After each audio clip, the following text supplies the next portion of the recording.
All right, kia ora everybody, bula vinaka, and welcome to this webinar today. We will get underway in the next couple of minutes, so please just sit tight and we'll be underway shortly, vinaka.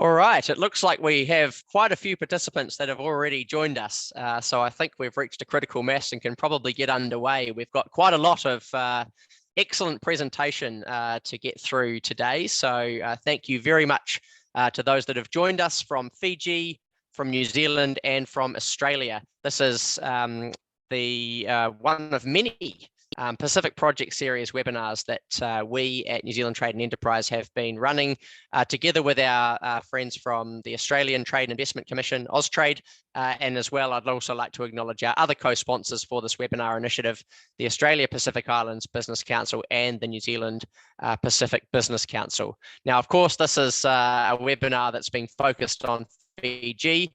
And so I'd also like to acknowledge representatives from the Australian Fiji Business Council and the New Zealand Fiji Business Council as well, who have been incredible supporters of all of the work that we've been doing in this very important Pacific market here.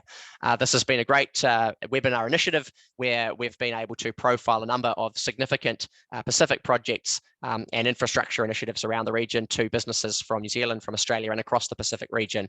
And none in 2022 were more popular than our webinar with the Water Authority of Fiji. So it's fantastic to have Mr. Amit Chanan, the CEO of the Water Authority, back with us once again to present on the authority's CapEx pipeline for the 2023-2024 financial year.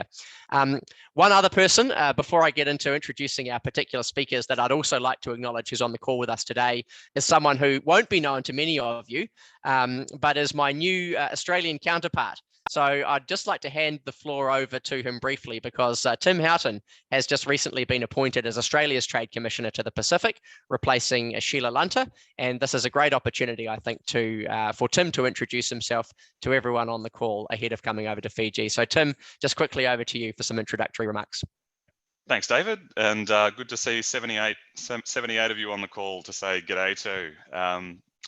The biggest news for me to share is the Australian Trade and Investment Commissioner, which I'm brand new in the role of, is being reintroduced back into Suva. So I'll be looking to fly out in October and join you up in Suva. David and I will be partners in crime up there, which I look forward to doing many more of these webinars with you, David, as well as sharing a beer or two, maybe at the Holiday Inn or various sites around Suva.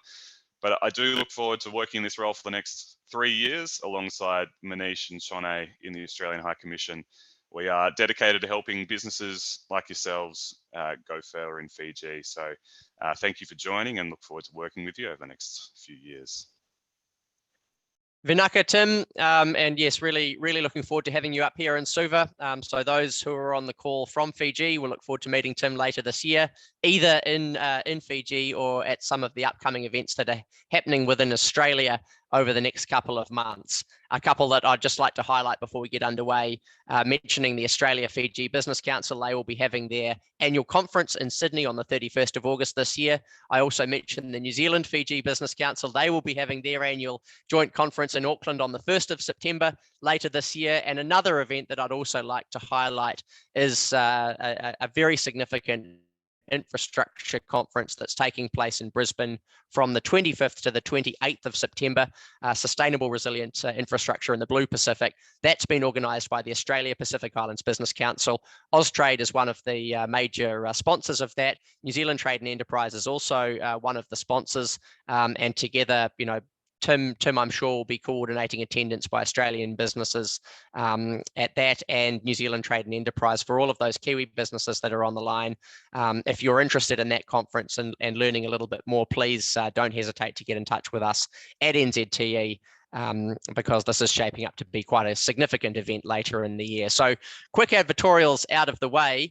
Let's get on to the real business of today's webinar session. And as I mentioned at the start, delighted to welcome Amit Channan, the Chief Executive Officer of Fiji's Water Authority, and his executive team. We have another fantastic lineup today. We have Ulamila Kunatumba, who has recently been appointed as the Chief Legal and Procurement Officer at the Water Authority of Fiji. So congratulations, Mila, on your recent appointment, and we look forward to hearing from you very shortly. We have Mr. Seru Soderberg, who is the Chief Operating Officer at the Water Authority. Seru, welcome back. Great to see you back here again. And Seru will be presenting to us on a very significant project proposal that the Water Authority will be running this year as well. So stay tuned for that. And of course, we have Mr. Sarav Majumdar, who is the Chief Infrastructure Delivery Officer at the Water Authority, and he'll be running us through, which may become the highlight of the webinar for everybody, because that's the good stuff of the CapEx pipeline that I'm sure many people have dialed into. But there is something for everybody in this presentation today. And so without further ado, I'm going to ask my wonderful colleague Charlotte Newton-Smith to kindly share her screen. She has the PowerPoint up and loaded, and we will then move into our speakers. Now, a quick reminder as we go, you will see down the bottom of your screens a Q&A button. Could everyone please, you won't be able to speak during this presentation, but please feel free to write questions into the Q&A box. I'll be collating those as we go, and then at around about the half-hour mark, we'll be stopping the presentations, and we'll be moving into Q&A, which is really the value of this session, I think, for attendees. So please put those into the Q&A box as we go. A reminder, we are recording today's presentation.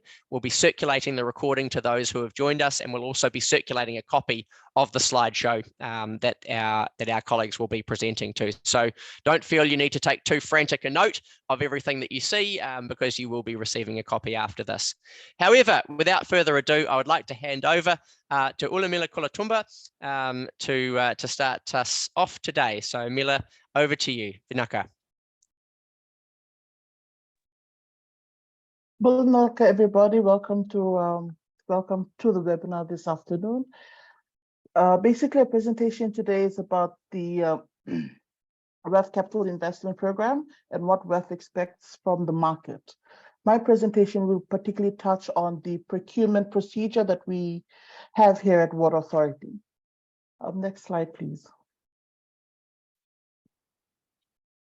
Our procurement process is governed by the WEF's procurement policy of 2021. Also, it is governed by the Water Authority Act of 2007.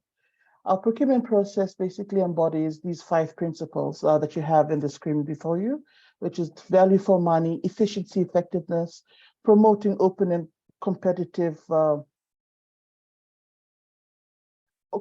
open and fair competition among our suppliers, promoting integrity, and achieving accountability and transparency. Next slide, please. For the purposes of this presentation, we will talk, so we have 2 methods of procurement at Water Authority, and that is by way of quotation, and these are for contract sums that are less than $50,000 VIP. Any amount that is over $50,000 is by way of tender. We have our tender processes. And our tender processes within WEF we have 3 different types of tender processes. The first is by way of open tender. Next slide, please.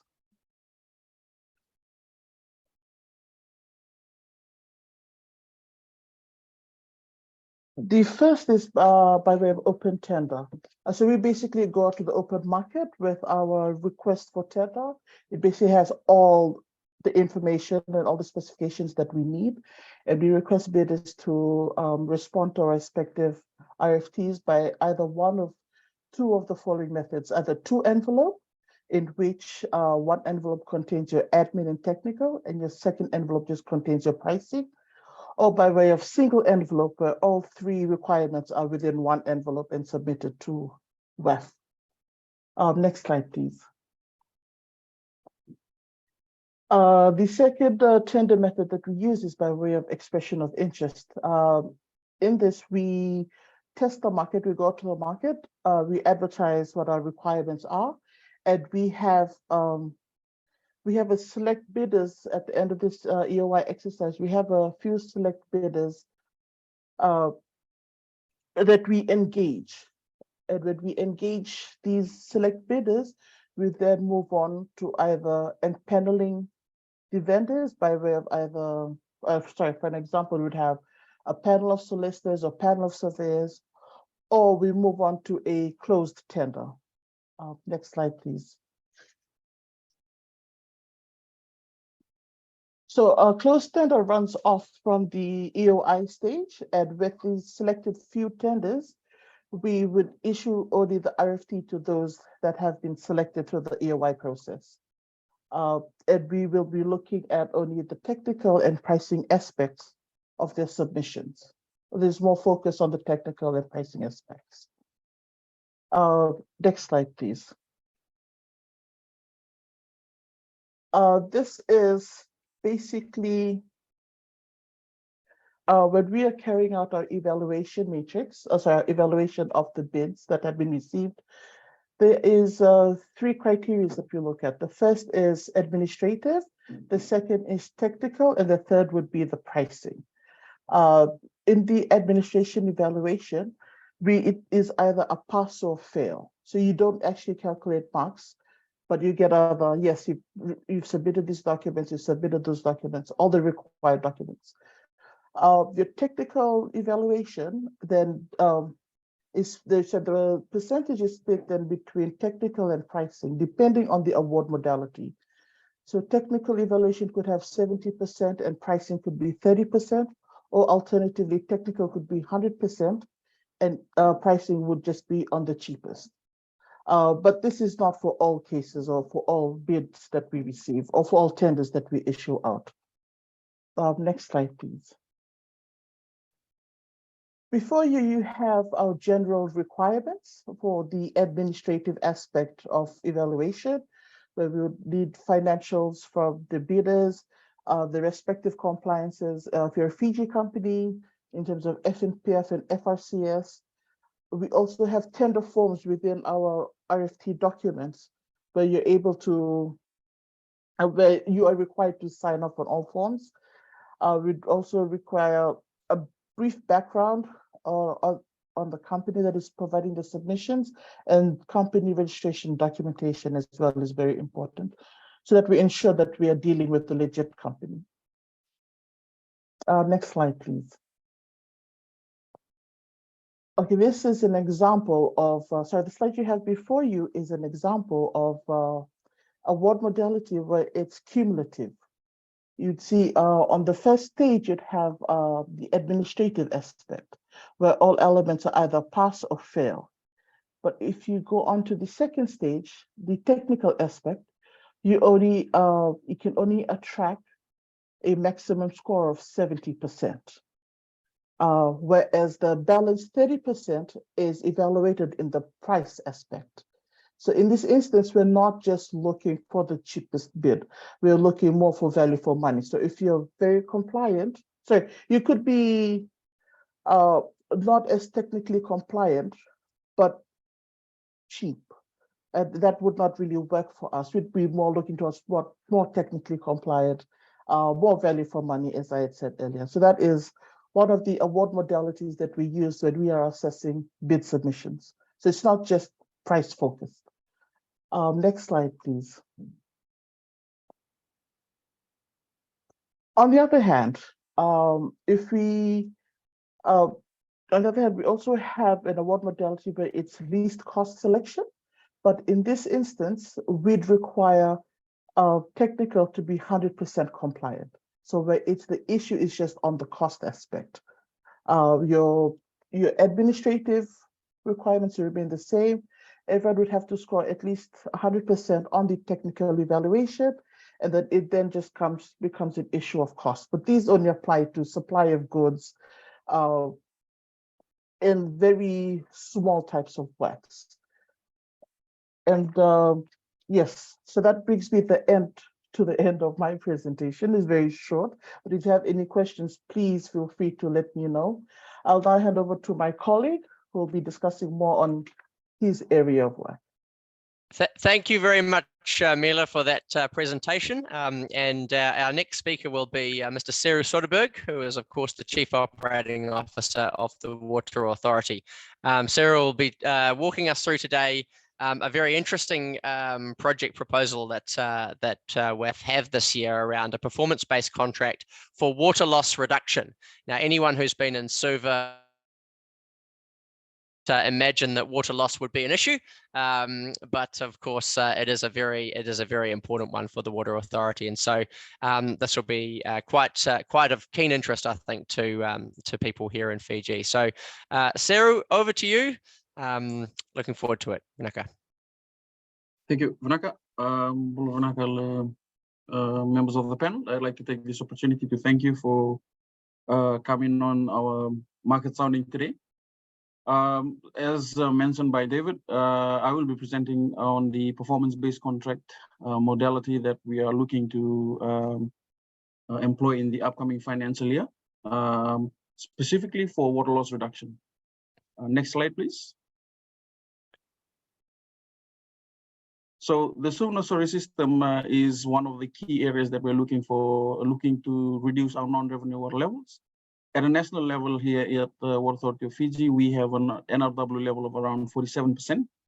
And the three major systems, Suva, Nandilo Toka, and Lambasa, they account for around 85% of all our NRW levels. For the purpose of this particular program, we are focusing on the Nandilo Toka and the Suva system, because these are our two biggest systems, and they are also the two biggest systems that contribute the most in terms of non-revenue water for us as an organization. What you see before you is basically the Suva system, which this is the first program that will be coming out. We are looking at our EOI to be coming out in around the month of September, before we put out a tender in the month of November. The Suva system, there's a total of around 1,200 kilometers of pipeline, with around 71,000 customers. And water supply in the Suva system is not 24 hours, 7 days a week supply. We have intermittent supply. And within the reticulation itself, it is serviced by two major water treatment plant systems, namely the Waila water treatment plant system and the Tamawa water treatment plant system. Both have a combined treatment capacity of 170 megaliters a day. We have a 3 million liters of shortage in terms of supply here in the Suva system. We have 12 zones and 79 DMAs within the Suva system. Next slide, please.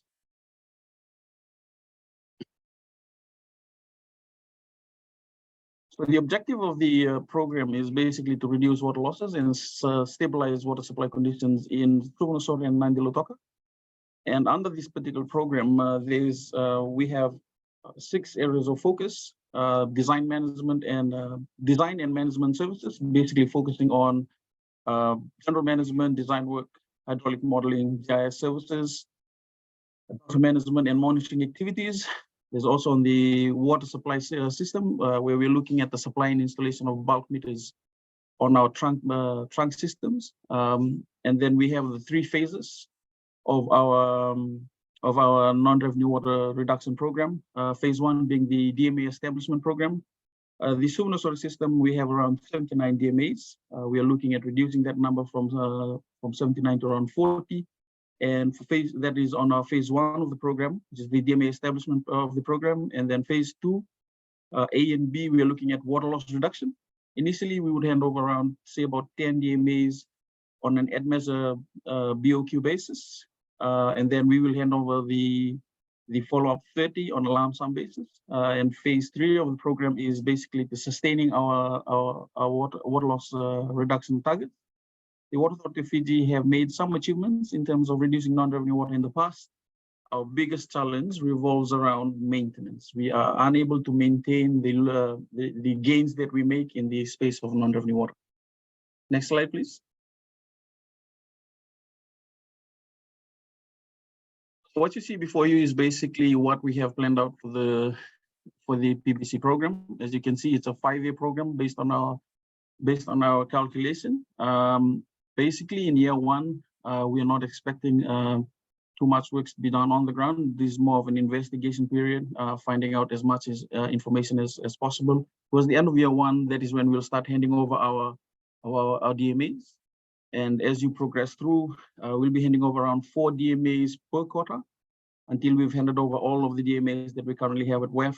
And then the phase 2 of the program will come in around year 2, where the water loss reduction program will kick in.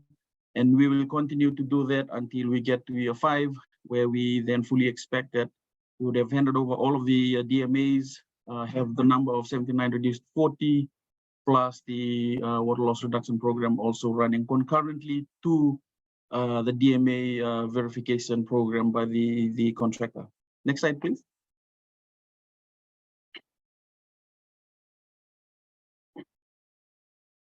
Along on the design and management service aspect of the works, what we're looking at is just the downstream design for our storage reservoirs, the design of hydraulic zones and DMAs, the corresponding water treatment plants in the storage water tanks.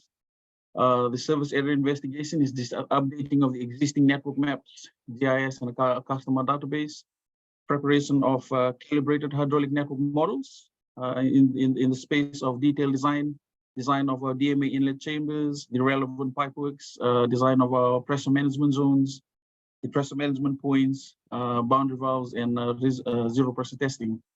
There's the expectation that under this particular program that there would be the development of a water balance tool, not only at a system level, that is expected that will be broken down to the zone level, DMA zone, the bulk mains, plus the DMA levels as well. So we're expecting that the development of the water balance tool for all 3 aspects of the services. And on top of that, we also the preparation of the replacement plans, the findings that will be looked at by the potential contractor, and the relevant designs for pipes, service connection, and customer meters. Next slide, please. So phase 1 is basically DMA establishment. As I had mentioned, we're looking at a number of 40 for the Suvarnasura system specifically. The DMAs in the Suvarnasura system was developed in 2014. However, we are looking at revisiting that and readjusting our DMAs, reducing the number of DMAs, and also because some of the DMAs has the potential to either be merged or they could be rezoned in terms of supply areas. And these are all of the works that we're expecting to be coming out of this program. Next slide, please. Phase 2, parts A and B, split into parts A and B. This is basically the crux of the program where we're expecting a reduction in non-revenue water. This is where the program kicks in. So this phase 2, part A, is when we will hand over the initial 10 DMAs, where the expectation with the 10 DMAs, we start reducing our non-revenue water level. And phase 2 is when we hand over the last 30 and the reduction program going along with it. Basically, just on the installation, replacement of pipes, replacement of service connections, pressure management control, replacement of inaccurate customer meters, and active leakage control and pipe leak repairs. Next slide, please. Phase 3, this is the really crucial one for us as an organization. This is where we failed previously. It is the maintenance component of our gains through non-revenue water reduction. The completed DMAs, just continuous monitoring of flows, the training of WEF staff to operate and maintain the DMAs and sustain the reduced levels of non-revenue water, handing over WEF of specialized leak detection and flow measurement equipment, handing over of as-built drawings, updated GIS and hydraulic models, and enabling WEF to actually basically take over the DMA program at the end of the program proper. Next slide, please.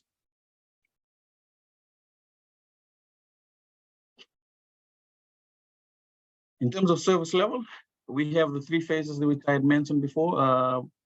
Phase 2A will be determined once phase 1, which is the DMA, the determination of the DMA boundaries are determined, will be determined after that.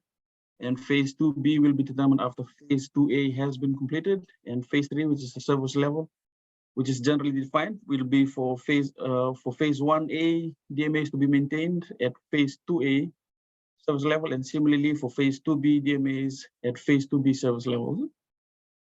I hope I'm not confusing anybody by what I've just said, but the slide will be shared for better clarity, and you'll be able to contact me. Next slide, please. Just very briefly on the payment structure. So for the 4 phases that we have, we have about 4 payment structures. So it's on the lump sum program, a lump sum payment, indicative unit rates based on indicative BOQs, head measure, and performance based, which is on a 30% fixed and 70% performance based. And this is all spread out through the 4 phases that I've referred to earlier. The details of this would be shared with you by David and the team once they've shared the PowerPoint presentation. Thank you very much, ladies and gentlemen. That is it from me. Okay. Vinaka Seru, thank you very much. And Charlotte, on the PowerPoint, you might just want to click through quickly the next 4 slides and take us down to Saurav's one. But for everyone's awareness, you'll be seeing this table come up with a bit more detail around those payment methodologies that Seru mentioned for each phase of the project. And as I mentioned, we will, of course, be circulating this presentation so that you can have a look at that in more detail. But to bring us into the rest of the capital pipeline, I'm delighted to introduce Saurav Majumdar, the Chief Infrastructure Delivery Officer, to take us through the final part of this presentation. And please, I'm seeing some great questions coming into the Q&A box, so please keep on with those as we go. Vinaka. Thank you, Saurav. Good afternoon, all. Through this presentation, I would like to update all about the CAPEX program for the current financial year. Next slide. We have received $250.8 million FGD budgets, inclusive of OPEX and CAPEX. Out of that, 132.7 million would be for CAPEX program. If you look at this screen, so you can feel that there is 7 programs. We have been allocated certain budget according to the program. And just to highlight that this program will cover partially the previous year projects as a rollover, and we will commit certain projects will be a multi-year projects, and that we have factored certain portion in this current financial year. So this would be the final value to cover these projects CAPEX business. Next slide. The expected types of services are listed to facilitate the respective audience. The scope of work would be around the supply, consultancy, and works. Tentative allocation and numbers of tender have been outlined to encourage the market for bid. So I'm just repeating that things again, that this budget is factored the previous year partial budget rollover and the multi-year project, so that the number will not confuse you all of to bid for the projects. The ranges would be varies from the few hundred thousands to the more than 10 million as well. Next, please. The supply services are expected in the given areas aligned to the work areas of operation. We will share the required information in terms of specification and applicable standards through the bid documents for each tender. But to update all of you, the mostly area will cover through the supply contract would be tools and equipment, supply of chemicals, pipes and fittings, DI, MSCL, PE, MPVC and UPVC, supply of pumps, electricals, SCADA components, pressure reducing valve, and we also look for the plant hire services for our few rural and in-house projects. So mainly we will cover the contract types, which is framework agreement with time and delivery based, purchase order one-off buy, and service level agreement. Next, please. Just to update about this, our normal way of doing the business is through FIDIC. So in the consultancy business, we will definitely come up with a certain consultancy packages covering design, planning, supervision, conditioning assessment, feasibility study, surveying, modeling, institutional support, and it would be a delivery based or time based on the nature of the projects. And usually WOF operate through a FIDIC white book contract. Just to give an update and just give a reference, I would like to share that normal eligibility would be previous similar works experience, professional membership, and the practicing experience on that particular area of business. And this is for the reference, and we will certainly come up with the eligibility criteria in detail whenever we will go for the respective tender. Next. The works, we are in the construction business for treatment facility, ancillary business, and the pipelines, few renovation and refurbishment of the pipelines, electromechanical upgradation works, IT infrastructure update, and genset and other supplies. So mainly we will going to operate this business through three broad contract types, and the indicative figures and numbers are for this updates. We will come up with the employer design, certain cases when operate to the red book contract.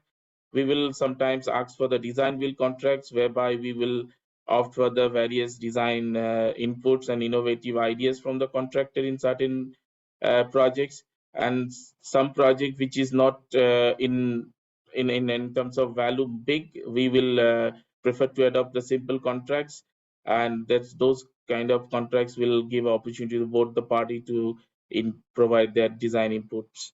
So these are the outlines of the works to have an idea that about the future future tender. Next. I'd not share much about this slide because it's very common to the industry that normal red books will be operated where we will we will provide the design. We will opt for yellow book for the contractor design and FIDIC green book for the small projects, and the type of projects would be similar what I have said in the previous slide as well. Next. I'd like to update these slides more clearly to the audience that normally we would go for eligible. We will outline the eligibility criteria each tender wise, but apparently these are the main heads which we try to cover for most of the contract. We will ask for the ability to produce your bonds and guarantees wherever required. We will ask for the capability and reputations details in terms of your documents. We will ask for the organization structure, sometimes key personnel to assess and to evaluate in a right manner. We would like to have the information about your equipment and other resources so that we can assess based on our requirement of that particular job.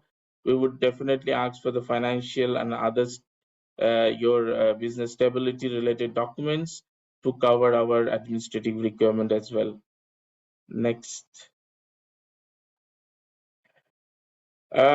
This is similar than the previous slide. That's the type of contract. So I would not share much information here. The slide will be available for your end, but just roughly we're trying to say that the types of contract would be one-off contract and frameworks, which is normally we look for the preferred supplier in certain cases to secure the material as and when required, and the term contracts which will have some duration and set of contracts. Next. This is going to be a major slides to update that as an organization we have developed our annual procurement plan, and we have kept our targets in this way, and the major tender will be come out according to this forecast. To update all of you, you will be given 30 to 45 days based on the volume of the projects and the criticality of the projects to quote and submit your proposition. But we will encourage to the whole market to come up early stage through pre-bid conferences to register your queries, your further information requirements, so that we can acknowledge and facilitate, and through addendum we can also accommodate your requirements to update the whole participants. So this is going to be a forecast for our upcoming projects. Next. Just to update to all of you that we have certain perceived risk about the project. So normally utility related, environment and land management and other stakeholder related. So we will cooperate and assist wherever required, and we will ensure that the contractor will not face any difficulties to operate the contract. So this pack will be available, and we are available to answer even though during the process of tendering as well. Next. This is the final slides to update all of you and re-emphasize in certain area that please enroll within our system, so that you will receive the bid information to quote in a proper manner. Visit our e-procurement platform regularly, read our ITB, and come up with your queries in a timely manner to address it. Read the pre-qualification and evaluation criteria to submit necessary requirements, so that our evaluation will address, and we will uphold our fairness and the procurement policy in the right manner, and respond to the clarification wherever sought by our respective team. And we are hopeful that through this audience, we're going to receive a proper bid and more response, and able to have a more competitive bidding process in future. Thank you very much, Vinaka. All right. Thank you very much, Sarav.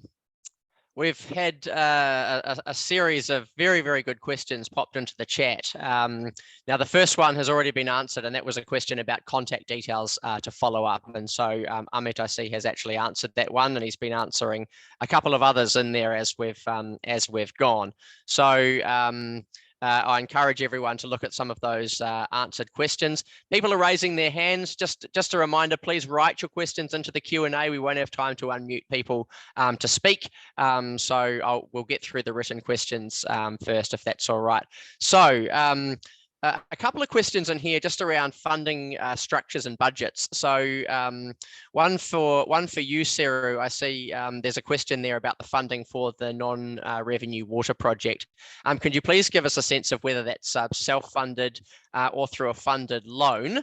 And I also note that there's been a question already answered by yourself, Amit, around openness to PPPs. And I think that might just be worth highlighting as part of this as well, if that's something that you're considering for that particular project or others of that complexity. I might jump in first, and then I'll let Seru add if he wants to add something. So in terms of the budgets, I think there is an anonymous question there as well about that we've wasted people's time in the past talking about projects that never got funded. So just to be upfront about it, and thank you for that blunt reminder.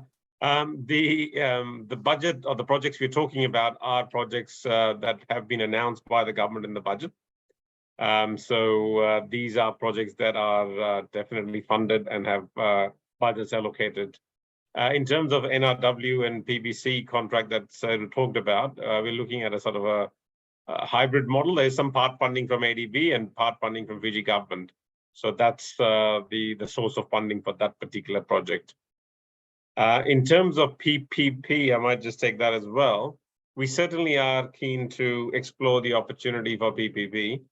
In fact, right now, we are sort of in the final stages of a UNDP study to look at the viability of PPP for the wastewater sector, because we need in excess of about $4 billion investment in the wastewater. And that's something that our initial work suggests that a PPP kind of model would be ideal. So yes, the short answer is yes, we're definitely looking at those options. In terms of what needs to be done before we get there, there is a process underway to finalize our corporatization, which is an essential prerequisite. So, and that is we're sort of timing it in a way that before we go and talk to market about PPP, we actually have met those prerequisites. There was one other question which was about ECI. Yes, we certainly have interest in the early contractor involvement, and I think I've already answered that. For the performance-based contract for NRW, that is a project which is of significant sort of size and complexity, where we certainly are looking at ECI. So what we'll do is there'll be a two-stage process. We'll do an EOI, we'll shortlist down to 2, maybe 3, and then we'll do the ECI workshops with them before we ask them to put the tender in. So, and we will explore the same thing with other complex projects as well. Thank you, Amit. Oh, sorry, going to continue, please? One please more. Go. There was a question about Takadu, whether that's the system we'll be proposing to the NRW proponents. So we currently, we had a 12-month trial of Takadu last year, and we currently are using that in-house, but we are system software agnostic. So in terms of the proponents who will bid for NRW work, they may well choose to use Takadu, or they may well have any other system that they may put forward. So we are agnostic to that as part of this PVC. And one more, David, you. while one more, let's keep going. Let's keep going. This is great. This was about the target. I think the question was the current water loss level and the target level. So current is about 48%. And the target, of course, as Seru pointed out, we will have a 3-stage or 3-phase sort of rollout of this program. And the first phase is all about setting the baseline for each DMA. The intention will be that the contractor will set the baseline, and then we'll work, we'll work on those relevant and sort of DMA specific KPI, because it is also dependent on the characteristics of the DMA. The target sort of zone where we want to be is below 20%, but that depends on each DMA and what the economic level of loss reduction is. So the ballpark would be below 20%, but we will determine the KPI site specific after doing the baselining, which is phase 1 of the contract. Thank you, Amit. So just on that related topic of targets, there's also a question in there about whether WAF has got a current report on bulk water storage capacity versus future demand, which may translate into forecasted upgraded demand. Do you have something like that, or is that of interest? And there's also the same questions being asked effectively of wastewater storage and treatment. So in terms of I think the question was more about sort of reservoirs. So as part of the new River Water Project, we do have a service strategy that talks about where additional pipelines and additional reservoirs need to be built for Suva. So we do have a handle on that. And on top of that, as part of our asset renewal program, we are also renewing some of our existing reservoirs that are at the end of their design life. I think 2 come to mind, one in Labuka and one near Singatoka somewhere. And Seru might want to add something further to that. Before you jump in, Seru, just on that question of reservoirs, there's also another question in there about re-asking that one about openness to ECI regarding the design and engineering for bulk water storage tanks or reservoirs, and regardless at what stage would these be procured and constructed is also being asked. Okay, so ECI process, I mean, if it's a simple job of building a reservoir, we don't really need an ECI for that. We just need the volume of the tank and they can come and build it. ECI typically would be more for more complex and larger size projects. So as I said, at this stage, NRW project is where we are looking at ECI. Off the top of my head, at this stage, I don't think our procurement strategy is envisaging any other project in the current year's program for ECI. But that is not to say if we review the program and something else lends itself, we will certainly be letting people know that we will go through a 2-stage process for that. Right now, it's primarily the NRW performance-based contract, which will use the ECI model. For all others, it's either design build or design separate and build separate. Sarah, was there anything you wanted to add to that? Sorry, just going back on that the question on the storage capacity that has been referred to. The most comprehensive one that we do have is for the Suvarnasori system, as mentioned by CEO. And the Suvarnasori system is part of the PBC program. There is available information for the Nandelatok system, but that would be gathered through the master planning that was developed in 2013. There's no updated storage capacity studies that has been done to cover the space of the other system. Thanks, Seru. There's three questions in there that are sort of related now regarding local versus international contractors, as well as the types of businesses that WAF is already engaging with. So I guess at an initial level, one of the questions there is whether the authority is looking for a local company to prime the non-revenue water project with support by international experts, or are you open to engaging directly with an international firm? A related question to that is whether either WAF or elsewhere, there's a panel or a directory, I suppose, of local consultants and civil contractors that WAF commonly works with, or do you employ a panel process more? And if so, how can those on the call find out about them? So I might throw those two at you, and then there's another one there about a panel of engineers. Sure. So in terms of the performance-based contract for NRW, it is a highly specialized area, and our procurement process is open to international experts, but we at the same time do encourage if there is a partnership with local contractors, because whoever will be bidding for the job will need boots on the ground. So there is, there is always those synergies that they should and they would explore with local subcontracting. But as far as the expertise is concerned, because it's a specialized area, our intention is to keep it open to anyone who have the right expertise. And just that second part of that question, the second part of that question was whether there's a panel of local consultants and civil contractors that WAF might commonly work with, or that you already have kind of pre-vetted, I suppose, would be a secondary kind of part of that. We don't have a current sort of panel of local consultants. It is something that, as part of our procurement activities, we might consider later on, but right now it is job specific. Currently, there is no preferred suppliers in that space. Thanks very much for that, and maybe I'll offer something there in that space. So I'm conscious we've got a lot of people on the line from New Zealand, Australia, but also Fiji. And so if there are businesses from the Fijian market here who are interested in putting their own companies forward, I'm always interested in hearing from you. I won't speak for Tim, but I'm sure that Austrade as well is also keen. Yes, he's giving me a thumbs up to hear from you as well. So if you'd like to let us know that you're interested in potentially partnering with New Zealand or Australian businesses in the delivery of some of these contractors, we're always keen to hear from you as well.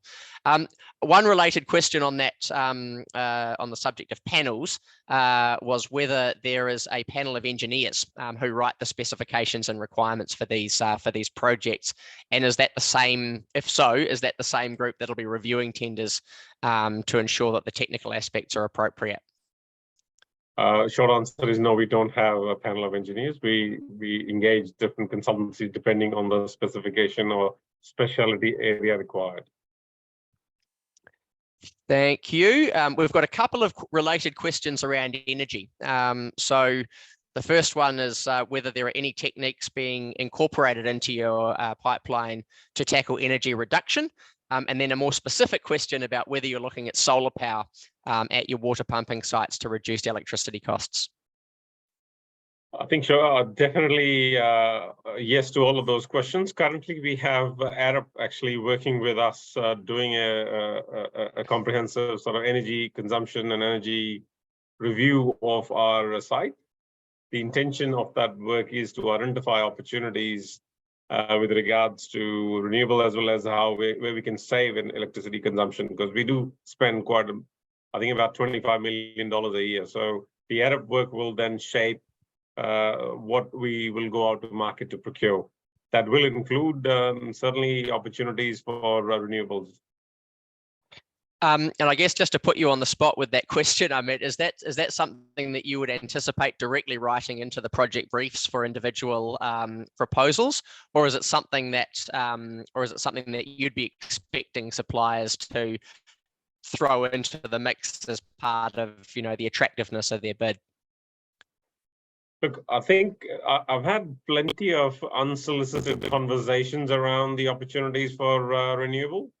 And Water Authority's view is that we are in the business of water. So if anybody can come with a proposal that is providing us with renewable source of electricity and puts electrons in our wires that can keep the plants running, we are happy to explore those opportunities.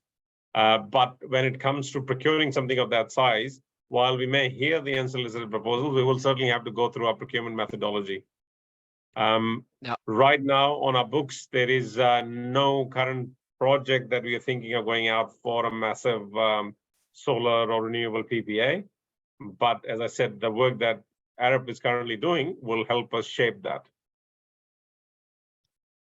Thank you, Amit. And I see my friend Bhaskar Sharma is raising a hand. Just a reminder, I can't actually unmute you, Bhaskar, so you are going to have to write a question if that's all right.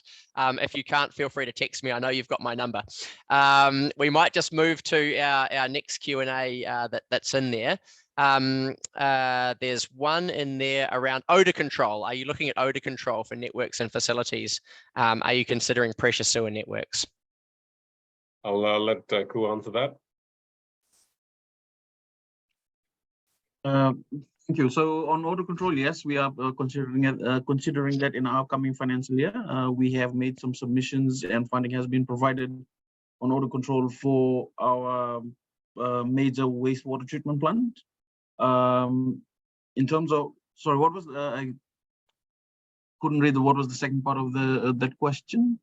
The question was relating to odor control. Are pressure sewer networks being considered as well? Pressure sewer network is going to be a relatively new thing for Fiji, but it is something that we are looking into specifically for one of our smaller urban systems, which we're looking at around the Pacific Harbour area.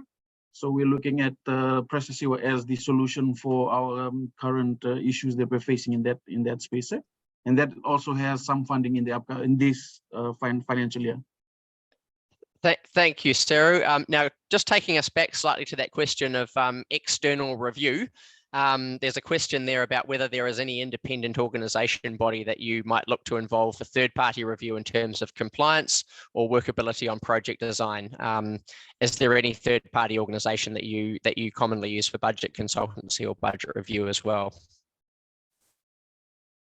Depends on, I mean, we have used third-party reviews for sort of inspections at production level when we are procuring gensets or equipment from overseas. We have got a consultancy helping us with the river project, for example, but we don't have a preferred provider in that, and we don't. That's not something that similar to other answers, we don't have a panel where we go to the same entity.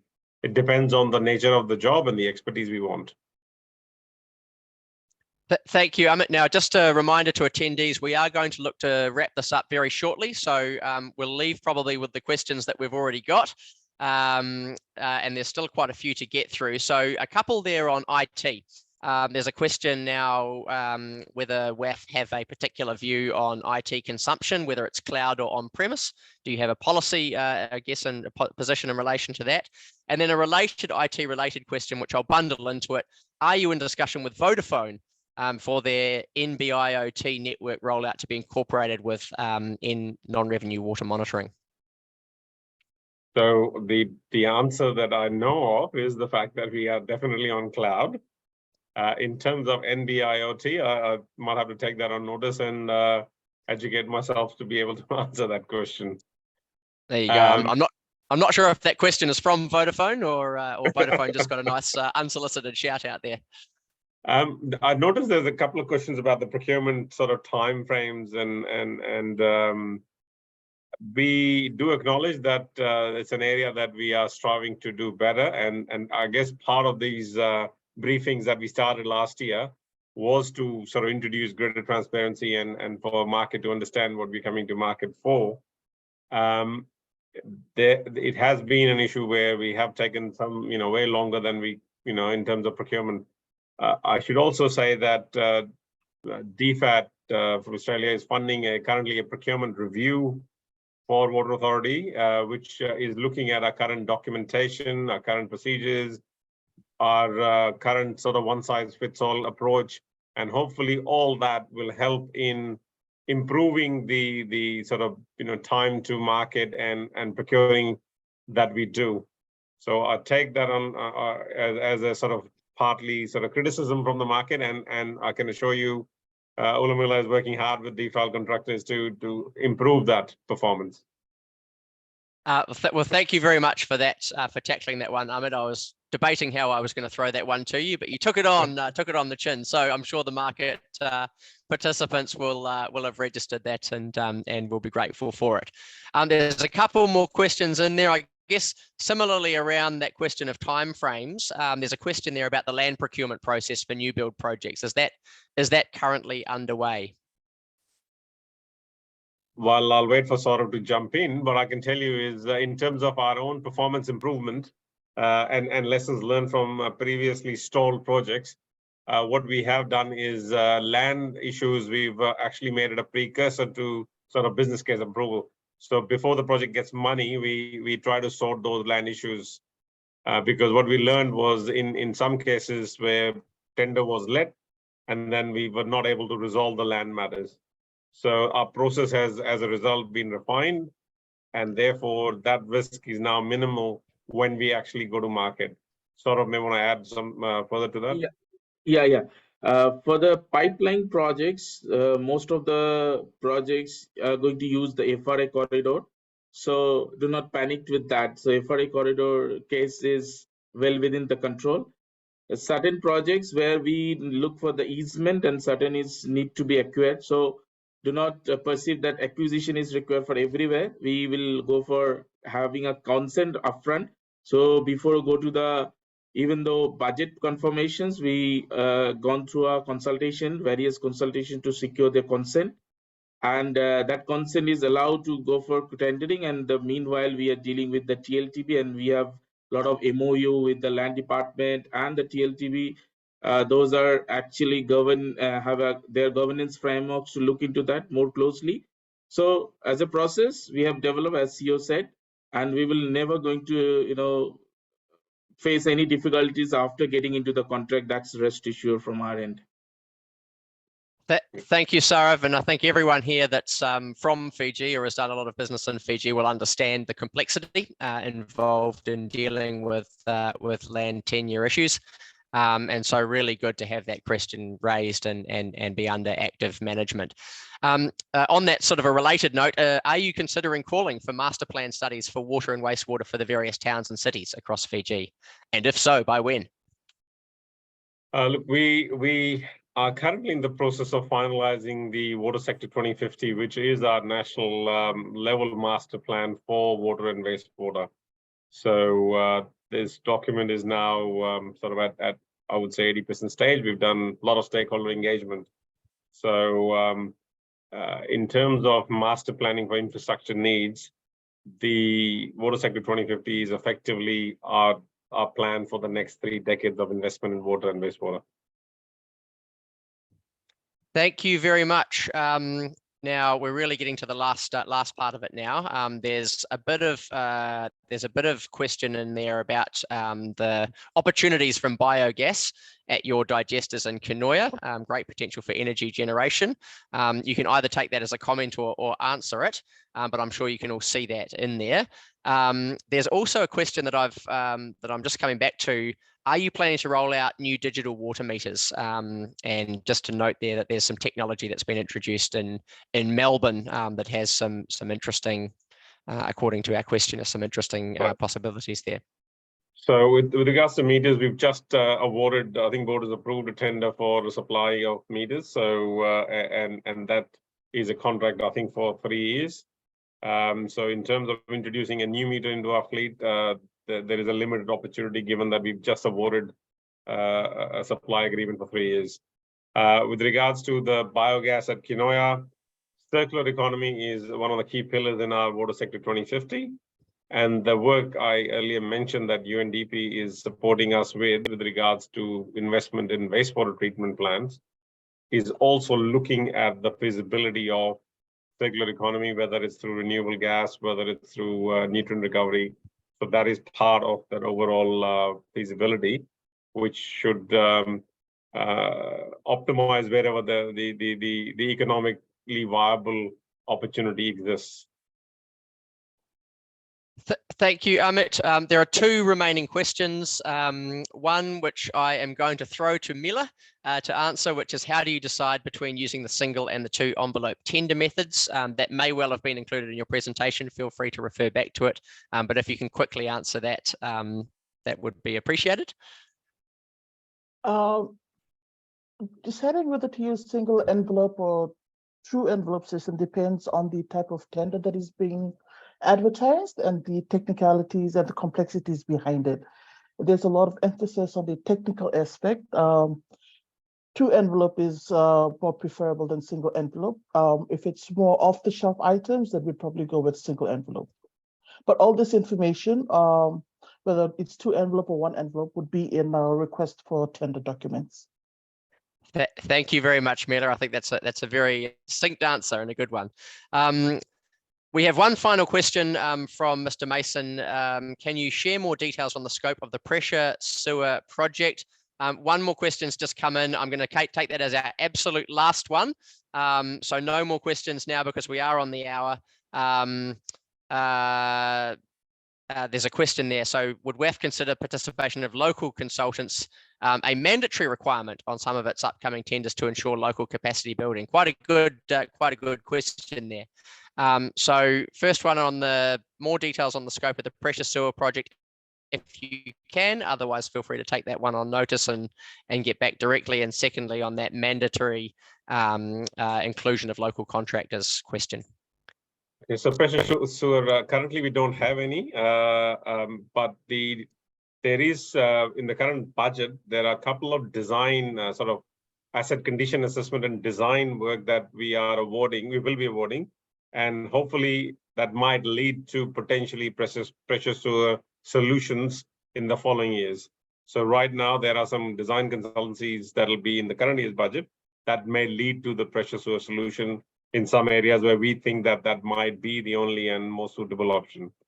So that's one answer. The other is in terms of encouraging local participation, that is certainly an objective, and depending on the market feedback, and we are hearing loud and clear that there is definitely appetite for the local contractors to be involved, and that's something that is aligned with our objectives.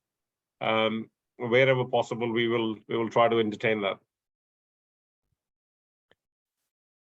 Thank you very much. And our final comment in the chat was just to thank all of the presenters for your interesting content. Without further ado, I think we've already exceeded our allotted time, but I'd really like to thank our presenters today.